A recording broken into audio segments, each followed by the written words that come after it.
Bienvenue à toi dans cette nouvelle vidéo sur le média étudiant brillant. On va voir aujourd'hui comment tu peux réussir tes rattrapages.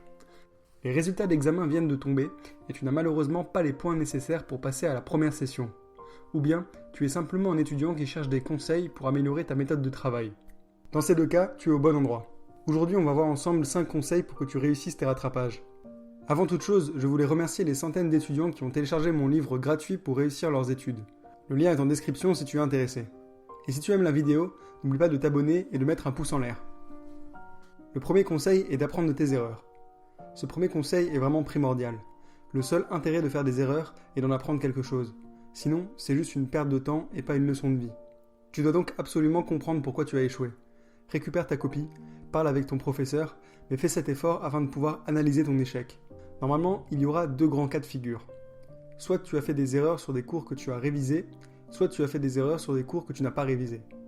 Dans le premier cas, si tu as fait des erreurs sur des cours que tu as révisés, il y a 3 possibilités. Soit tu as du mal à apprendre et restituer tes connaissances, soit tu as du mal avec la méthodologie de l'exercice par exemple, ou soit tu es trop stressé pour l'examen. Dans le cas où tu fais des erreurs sur des cours que tu n'as pas révisés, alors il y a 2 possibilités. Soit par manque de temps car tu n'as pas bien géré ton programme de révision, soit par flemme car tu as perdu toute motivation à réviser. Dans ce cas-là, tu dois apprendre à te motiver et travailler ton autodiscipline.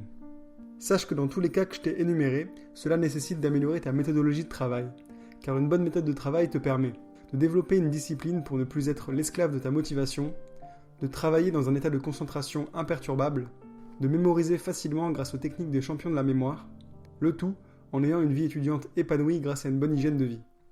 Conseil numéro 2. Reste motivé. Je comprends que tu sois frustré après cet échec. Tu es peut-être totalement démotivé, mais tu dois changer ton état d'esprit. Une fois que tu as analysé ton échec, tu dois comprendre qu'il te reste une dernière chance. Peut-être que tu avais beaucoup révisé, peut-être que tu as fait des sacrifices cette année pour réussir. Alors c'est maintenant que tu dois saisir ta chance de décrocher ton examen. Il y a peu d'occasions dans la vie où tu as des secondes chances, mais là c'est le cas. Imagine la joie si tu réussis malgré tous tes rattrapages. Imagine la joie de tes parents, imagine ta satisfaction personnelle. Pour te motiver, laisse-moi te raconter une petite histoire. J'avais un ami qui a raté un examen très important à la fac. Il était dévasté sur le coup. Mais il n'a pas baissé les bras. Il a su saisir cette chance que lui offraient les rattrapages. Il a passé ses vacances à bosser. Quand les autres partaient à la plage ou en vacances, lui, il restait discipliné sur son travail. Il se levait tôt et n'allait pas en soirée. Il a tout donné. Eh bien, figure-toi que ça a payé.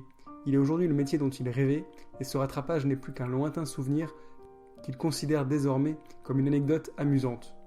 Alors que, rappelle-toi, il était dévasté lorsqu'il a appris la nouvelle. Toi aussi, tu peux faire en sorte que cet échec, aujourd'hui, ne soit qu'une anecdote amusante dans quelques années. C'est maintenant le moment de tout donner. Conseil numéro 3, apprends à gérer ton stress. Attention tout de même de ne pas trop te mettre la pression sur les épaules et d'emmagasiner trop de stress.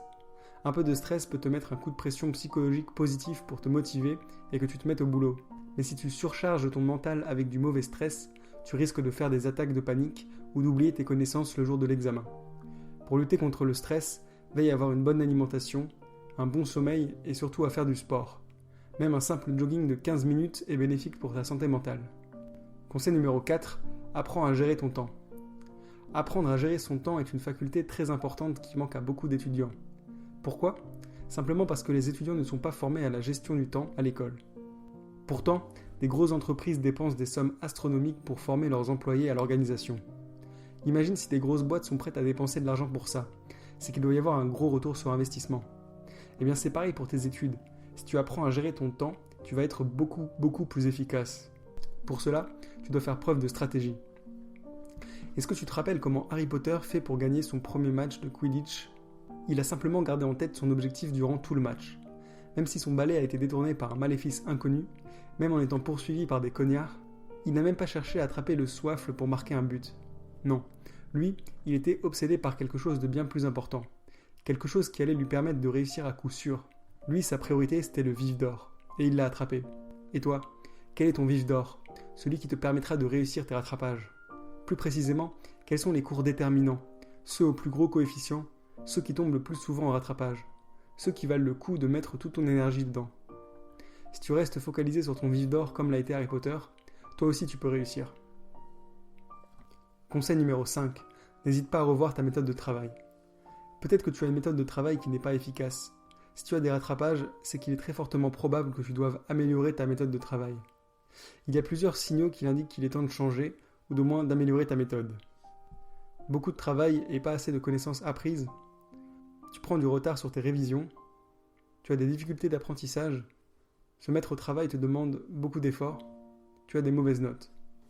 Si tu veux améliorer ta méthode de travail, tu peux télécharger mon livre, le lien est dans la description. Il va t'aider à apprendre comment faire. J'espère que cette vidéo t'a plu. Tu peux mettre un pouce en l'air et t'abonner si c'est le cas. Bon courage pour tes révisions et bonne réussite.